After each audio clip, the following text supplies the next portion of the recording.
अस्सलाम वालेकुम व्यूवर्स। आज मैं विंटर स्पेशल में बहुत ही मज़ेदार सा गजरेला बनाने की रेसिपी लाई हूँ।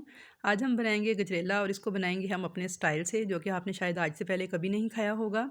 इतने मज़ेदार ये गजरेला बनता है कि यकीनन अगर आप एक बार मेरे तरीके से बनाकर देखेंगे ना, तो इंशाल्लाह ताला आपको बेहद पसंद आएगा। तो गजरेला बनाने की इस रेसिपी को स्टेप बाय स्टेप बस आपने फॉलो करना है, फिर आप देखिएगा कि एकदम परफेक्ट रेस्टोरेंट स्टाइल गजरेला बन के तैयार होगा आपका। बहुत ही मज़ेदार बनता है और बनाना भी बेहद आसान है। तो चलिए इस आसान और टेस्टी से गजरेले की रेसिपी को बनाना शुरू करते हैं। ये मज़ेदार सा गजरेला बनाने के लिए एक खुले बर्तन को इस्तेमाल कीजिएगा। उसमें 2 लीटर हम दूध डालेंगे। हल्की आंच पर इस दूध को बॉयल होने के लिए रख देंगे। जब तक हमारा दूध बॉयल हो रहा है तब तक हम दूसरा स्टेप देख लेते हैं।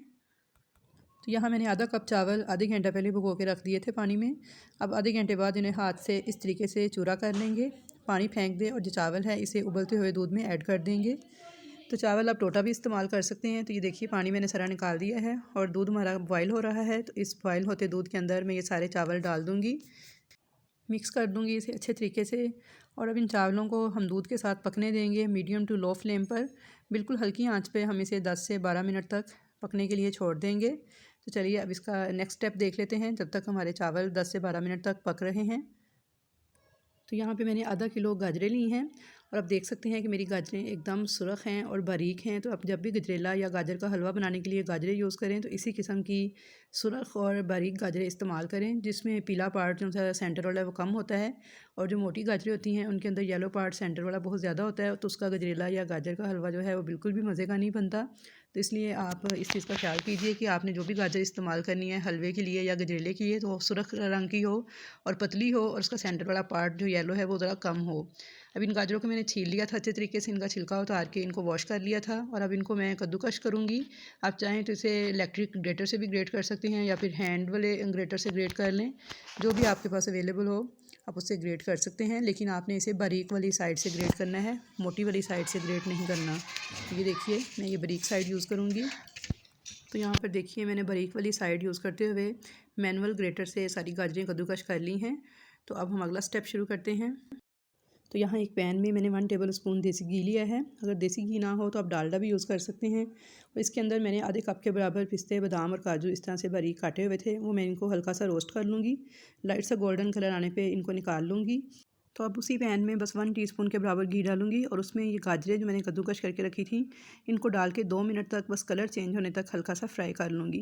तो इस तरह से गजरेला बहुत ही टेस्टी बन के तैयार होता है। तो व्यूअर्स आप इन स्टेप्स को ज़रूर फॉलो कीजिएगा और मुझे कमेंट्स बॉक्स में अपना फीडबैक भी ज़रूर दीजिएगा कि आपका गजरेला कैसा बन के तैयार हुआ। तो इंशाल्लाह ताला आपको ज़रूर पसंद आएगा।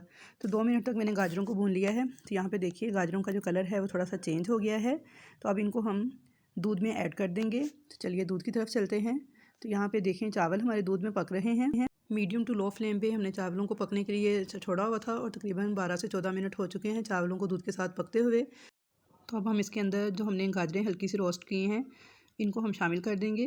अच्छी तरह से इसे मिक्स कर लेंगे और अब इसको छोड़ देंगे पकने के लिए बिल्कुल हल्की आंच पर 25 से 30 मिनट के लिए। तो चलें इसे 25 से 30 मिनट के बाद चेक करते हैं।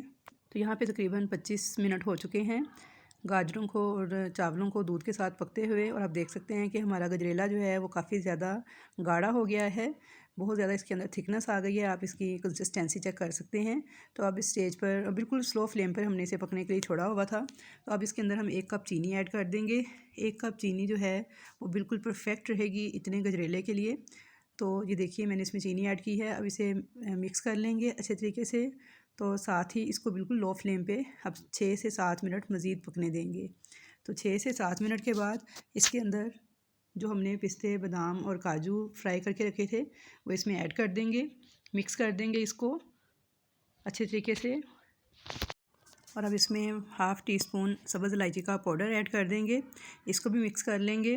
और साथ ही इसमें मैंने खोया लिया है 50 ग्राम, या फिर खोया ना हो तो आप घर की जो बलाई होती है वो भी ऐड कर सकते हैं आधा कप। और अगर बलाई भी ना हो, खोया भी ना हो, तो फिर आप इसके अंदर फ्रेश क्रीम भी ऐड कर सकते हैं। तीनों में कोई भी चीज़ आप ऐड कर सकते हैं। तो बिल्कुल थोड़ा सा मैंने खोया डाला है। अब अच्छी तरह से इसे मिक्स करेंगे और गजरेले को अब हमने चम्मच को चलाते हुए इतना पकाना है, इतना कुक करना है कि इसमें एक ले सा पैदा हो जाए और इसमें एक थिकनेस सी आ जाए। अब इसको लगातार चम्मच चलाते हुए घोटते हुए पकाते जाएंगे। तो यहाँ पर देखिए मैं इसको मुसलसल चम्मच चलाते हुए पका रही हूँ और इसका कलर चेंज सा हो गया है पकते पकते। तो बस इस स्टेज पर हम चूल्हे की आंच को बंद कर देंगे। बिल्कुल परफेक्ट कंसिस्टेंसी से हमारा गजरेला तैयार हो चुका है। जब इसको हम रूम टेम्परेचर पर छोड़ेंगे तो ये मज़ीद थोड़ा सा थिक हो जाएगा। तो बस इसको आप जैसे चाहें नट्स के साथ डेकोरेट करके डिश आउट कर सकते हैं। तो यहाँ पर देखिए मैंने गजरेले को एक थाल में सर्व कर लिया है और साथ में मैंने 2 छोटे कप लिए हैं उसमें सर्व किया है। और अब इनकी डेकोरेशन करूँगी। तो आप इनको किसी भी तरीके से पिस्ता, बादाम, खोया कुछ भी यूज़ करते हुए इनको डेकोरेट कर सकते हैं। तो यहाँ पे देखिए मैंने गजरेले को डेकोरेट कर लिया है। अब इसको पहले रूम टेम्परेचर पे ठंडा करूँगी, उसके बाद मैं इसे फ्रिज में रख के 2 से 3 घंटे के लिए अच्छी तरह से ठंडा करूँगी। गजरेला वैसे भी ठंडा ही अच्छा लगता है खाने में। तो यहाँ पे बहुत ही मज़ेदार सा हमारा गजरेला बनके तैयार हो चुका है। तो व्यूअर्स आप इस रेसिपी को ज़रूर ट्राई कीजिएगा। आई होप कि आपको मेरी आज की ये वीडियो बहुत ज़्यादा पसंद आई होगी। वीडियो पसंद आए तो इसे लाइक कर दीजिएगा, फ्रेंड्स और फैमिली मेम्बर्स के साथ ज़्यादा से ज़्यादा शेयर कीजिएगा। और अगर चैनल पर नए हैं, फ़र्स्ट टाइम मेरी वीडियो को वॉच कर रहे हैं, तो चैनल को सब्सक्राइब किए बगैर मत जाइएगा, ताकि आपको मेरी नई आने वाली रेसिपीज़ इसी तरह देखने को मिलती रहें। तो इंशाल्लाह ताला मिलूँगी एक और नई अच्छी सी रेसिपी के साथ। तब तक के लिए मुझे दीजिए इजाज़त। अल्लाह हाफिज़।